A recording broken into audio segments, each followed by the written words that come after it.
이렇게 증시를 끌어내리고 있는 중동 상황도 확인해 보겠습니다. 이란이 호르무즈 해협 봉쇄를 이어가는 가운데 해협과 멀리 떨어진 지역에서도 유조선이 피격당하는 일이 벌어졌습니다. 그러면서 국제 유가가 급등한 건데 자세한 상황 알아보겠습니다. 이한승 기자. 네, 이한승입니다. 네, 그러면 유조선이 정확히 어디서 피격을 당한 겁니까? 네, 호르무즈 해협과는 거리가 떨어진 페르시아만 가장 안쪽이었습니다.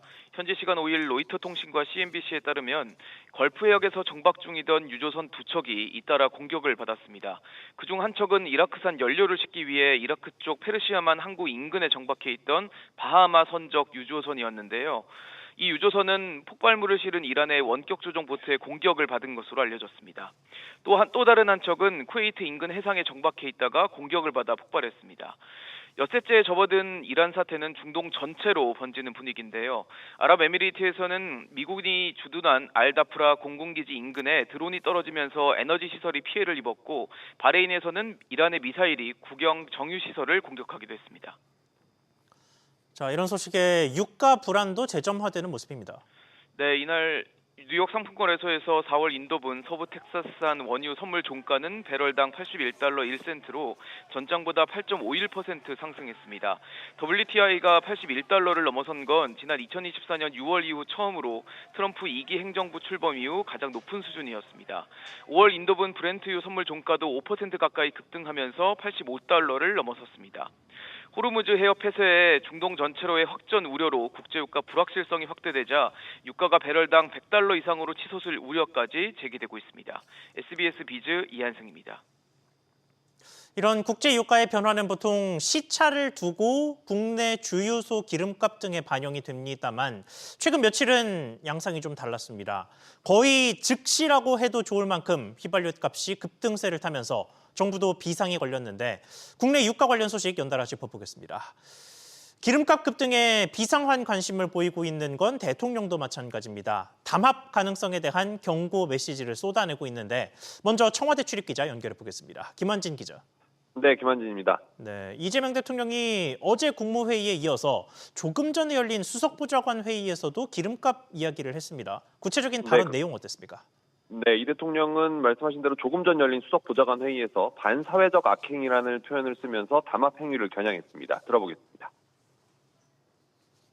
무엇보다 기름값 바가지처럼 공동체의 어려움을 이용해서 부당한 폭리를 취하려는 반사회적인 악행에 대해서는 아주 엄정하고 단호한 대응을 해야 합니다. 규칙을 어기면 이익을 얻고 규칙을 지키면 오히려 손해를 보는 이 비정상의 시대를 반드시 끝내야 합니다. 중동 정세의 불안으로 유가 폭등 우려가 확산하는 상황에서 시장을 교란하는 불공정 행위를 엄단하겠다는 의지를 재차 강조한 건데요. 이 대통령은 수석보좌관 회의에 앞서 SNS를 통해서도 담합 가격 조작은 대국민 중대 범죄라며 그 대가가 얼마나 큰지 곧 알게 될 것이라고 경고했습니다. 이 대통령은 범법 행위로 큰 돈을 벌고도 정부 관리나 정치권과 유착해 무마하던 야만의 시대가 끝난 사실을 모르는 듯하다며 콩 심은 데 콩나고 판 심은 데 판난다는 진리를 깨우치게 할 것이라고 압박했습니다. 네, 그리고 기름값 문제 외에는 이번 회의에서 또 어떤 발언을 했습니까? 네, 이 대통령이 7대 비정상을 거론했는데요. 역시 들어보겠습니다. 마약범죄, 공직부패, 보이스피싱, 부동산 불법행위, 고액 악성 체납, 주가 조작, 중대재해 같은 7대 비정상의 정상화에 최대한 속도를 내야 합니다. 이 대통령은 부당한 이익을 취하려다 걸리면 회생이 불가능할 정도로 패가망신할 수 있다는 인식이 자리 잡게 해야 한다고도 경고했는데요. 그러면서 우리 제도 자체는 잘 정비가 돼 있지만 충분히 작동하지 않는 경우가 많다며 기존 제도들을 철저하게 집행하고 필요하면 제도 정비도 서두르겠다고 강조했습니다. SBS 비즈 김한진입니다. 이런 압박성 메시지 속에서도 휘발유 값의 상승세는 이어졌습니다. 서울의 평균 휘발유 값은 그저께 리터당 1,800원을 넘겼는데 이틀 만인 오늘 1,900원까지 돌파했습니다. 이에 정부는 직접 전국 주유소를 대상으로 암행 점검에 착수했습니다. 류정현 기자. 네, 유정현입니다. 네, 먼저 기름값 상황부터 보겠습니다. 얼마나 비싸진 겁니까? 네, 오늘 오전 10시 40분 기준으로 서울 휘발유 평균 가격은 리터당 약 1,917원입니다. 중동 사태가 막 벌어진 지난 1일 리터당 1,752원이었는데 불과 닷새 사이에 9% 넘게 올랐습니다. 경유는 같은 기간 16% 넘게 치솟아 오늘 기준 리터당 1,934원에 달하면서 휘발유보다 더 가파른 상승폭을 보였습니다. 전국 평균 휘발유 가격도 오늘 기준 리터당 1,856원에 달하는 상황입니다. 중동 정세로 변동성이 커진 국제유가가 국내 주유소 가격에 반영되려면 보통 2에서 3주간의 시차가 필요한데요.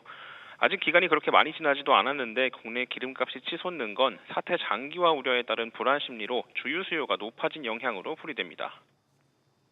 네, 그런데 여기에 대통령도 앞서 봤던 것처럼 강도 높은 경고에 나서면서 정부의 움직임도 바빠졌습니다. 그렇습니다. 산업통상부가 오늘부터 일선 주유소를 대상으로 특별 점검에 들어갑니다. 석유 제품을 매점하거나 판매를 기피하는 행위, 유통기준에 부합하지 않는 석유를 섞어 파는 행위 등이 단속 대상이고요. 단속은 별도로 알리지 않고 암행 점검 방식으로 월 2,000회 이상 실시됩니다. 정부는 야간과 휴일 등 취약 시간대 점검도 진행한다는 방침입니다. SBS 비즈 유정현입니다. 국회도 정부와 만나 기름값 급등 문제를 논의했습니다. 구윤철 경제부총리 역시 기름값 폭리에 대해 경고성 발언을 내놓으면서 대책 검토에 나섰습니다. 김성훈 기자. 네, 김성훈입니다. 네, 이번에 당정이 만나서 어떤 이야기를 나눴습니까?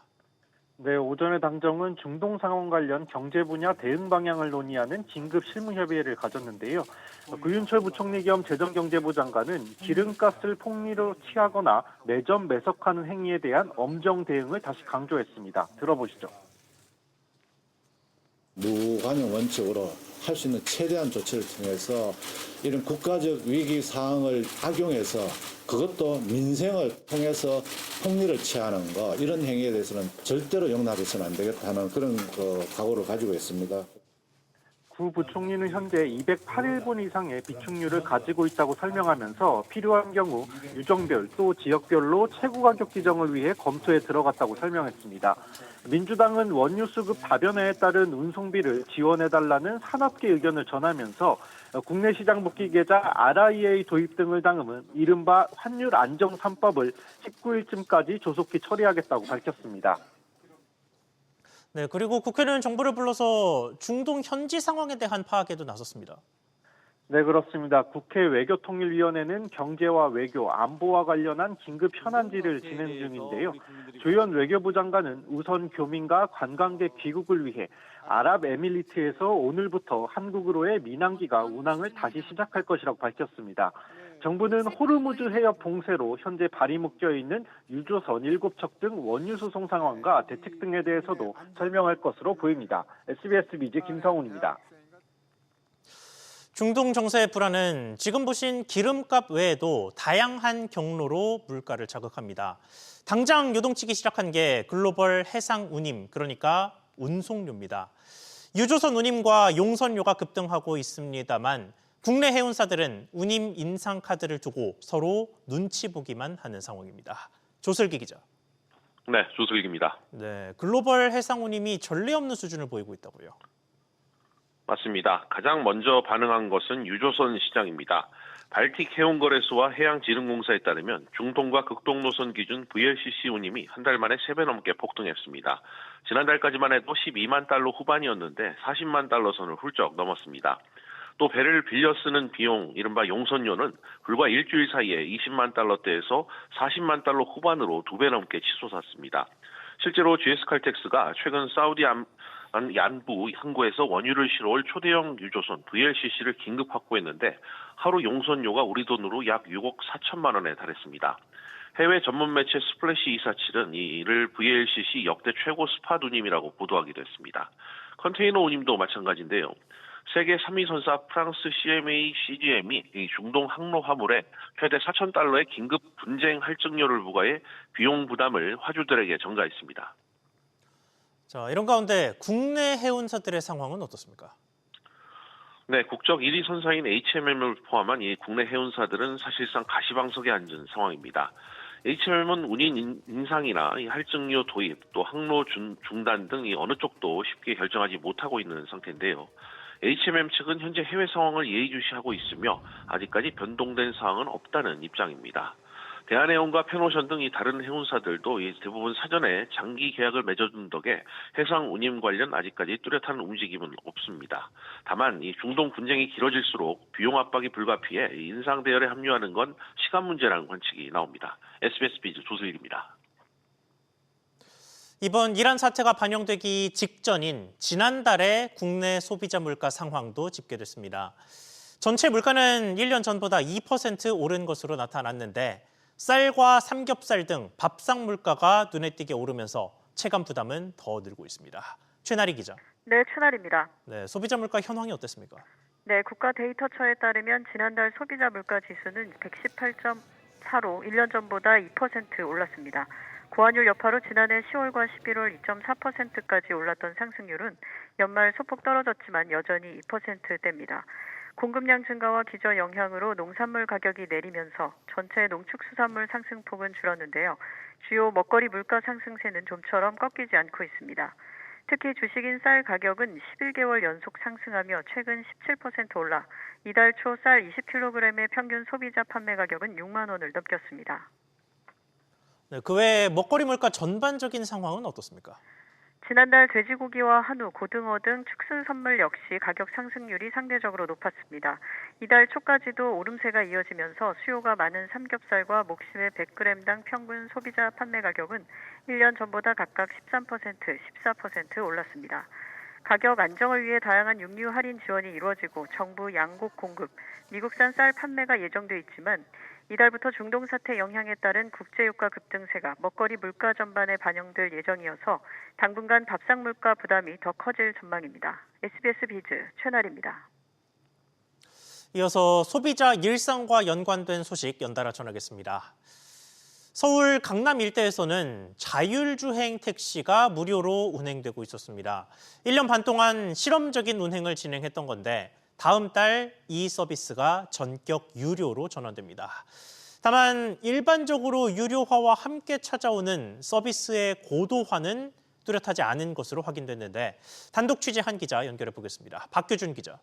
네, 박규준입니다. 네, 서울 자율주행 택시가 이제 돈을 내야 하는군요. 그렇습니다. 서울시와 카카오 모빌리티에 따르면 이 서울시의 심야 자율주행 택시 서비스가 다음 달부터 택시 요금 유료로 전환됩니다. 카카오는 고객들에게 4월 6일부터 유료로 전환된다고 안내하고 있는데 서울시는 4월에 유료로 바뀌는 건 맞지만 날짜는 일부 변동될 수 있다고 했습니다. 확정된 세부 요금안을 보면 밤 10시부터 11시, 새벽 2시부터 4시는 5,800원, 밤 11시부터 새벽 2시는 6,700원, 새벽 4시부터 5시는 4,800원입니다. 서울시에 따르면 사업이 시작된 24년 9월부터 올해 1월까지 해당 심야 자율주행 택시 탑승 건수는 7,300건으로 이용자가 적지 않은데요. 이제 1년 반 만에 요금이 부과가 되는 겁니다. 네, 그런데 낮 시간대는 여전히 이 택시를 이용할 수가 없군요. 그렇습니다. 현재 심야 자율주행 택시 이용 시간은 밤 11시부터 다음날 새벽 5시까지입니다. 다음 달부터는 밤 10시 시작으로 운행 시간이 1시간 늘어나는데 그칩니다. 서울시 관계자는 올 하반기에는 이제 주간 운행을 계획하고 있고 아직까지는 검증 절차를 계속하고 있다고 말했는데요. 서울시는 심야 자율주행 택시에 현재 차량 석 대만 투입을 하고 있지만 올해 중으로는 10대 이상으로 늘린다는 계획입니다. 하반기쯤에 주간 자율주행까지 확대가 되면 택시 요금은 4,800원으로 적용될 예정입니다. SBS 비즈 박규준입니다. 다음은 대출 소식입니다. 지역 농협들이 앞서 대출 모집인을 통한 영업을 중단한 데 이어서 추가로 부동산 대출의 취급을 중단하기로 결정했습니다. 대형 은행들에서 줄어든 가계대출이 상호금융으로 흘러가고 있다는 게 수치로 확인되면서 대출을 더 조이는 것으로 풀이됩니다. 이정민 기자. 네, 이정민입니다. 네, 이번에는 중도금과 이주비 대출 두 가지가 대상이라던데 이게 완전히 막히는 겁니까? 그렇습니다. 농협중앙회에 따르면 전국 지역 단위 농협은 다음 주 월요일부터 중도금, 이주비 대출 지급을 전면 중단합니다. 재개 시점은 정해지지 않았습니다. 주택 중도금 대출 전체와 이주비 대출, 비주택 중도금 대출이 중단되는데 시행일 전 영업일인 오늘까지 사전 검토가 접수된 건에 한해서만 대출이 허용됩니다. 농협중앙회는 가계대출 규모 급증과 정부의 관리 강화 기조에 따라 한시적으로 집단대출 취급을 중단했다며 총량 관리 차원의 시행이라고 밝혔습니다. 네, 이게 한쪽을 내리누르면 다른 쪽이 대신 튀어오르는 이른바 풍선 효과가 커진 탓이라면서요? 그렇습니다. 금융위원회에 따르면 지난 1월 은행권 가계대출 잔액은 1조 원 줄어든 반면 이금융권은 2조 4천억 원 늘어나면서 증가폭을 키웠는데요. 상호금융권에서 지역 농협이 1조 4천억 원으로 가장 많이 늘었고 새마을금고, 신협순으로 증가폭이 컸습니다. 때문에 농협은 지난 3일, 새마을금고와 신협은 지난달부터 대출 모집인을 통한 가계대출 영업을 멈췄는데요. 금융당국이 상호금융의 가계대출 증가세와 다주택자 대출 연장 관행 개선 등을 주시하는 상황에서 이번 중단이 추가적으로 이뤄진 것으로 보입니다. 농협중앙회는 향후 가계대출 변동 및 금융당국 관리 방안에 따라 추가 대응하겠다는 입장입니다. SBS 비즈 이정민입니다. 종류도 많고 조건도 복잡한 서민금융 상품을 한 번에 보고 대출까지 바로 받는 플랫폼이 있습니다. 서민금융 있다라는 앱인데요. 자영업자 대출 상품까지 늘려서 최근에 재출시가 이루어졌는데 그러자마자 전산 오류가 터졌습니다. 취재기자 연결해 보겠습니다. 최윤하 기자. 네, 최윤아입니다. 네, 어떤 일이 있었던 겁니까? 네, 서민금융 이따는 지난 2024년 7월 최초 출시된 뒤 이번에 자영업자 범위를 확대해 재출시됐는데요. 신용 점수 기준이 기존보다 넓어졌습니다.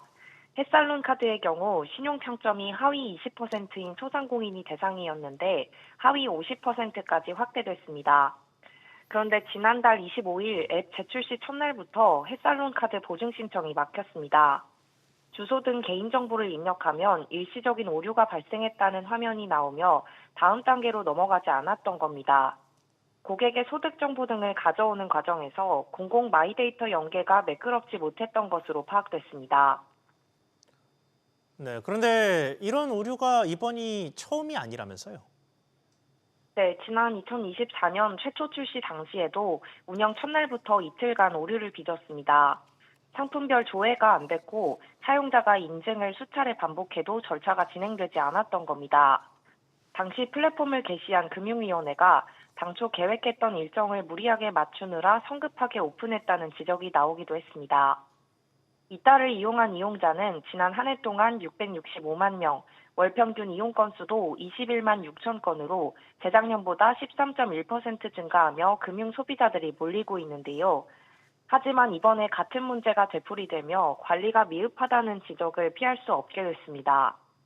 앱을 운영하는 서민금융진흥원은 문제가 생긴 당일 즉시 조치를 마쳤다며 현재는 정상화된 상태라고 밝혔습니다. SBS 비즈 최윤아입니다. 가상자산 거래소 빗썸은 앞서 참여만 하면 10만 원을 준다는 감당 못할 이벤트를 진행했다가 번복한 적이 있습니다. 이에 참여자들이 반발했고 결국 소비자원의 집단 분쟁 조정이 개시됐습니다. 김한나 기자.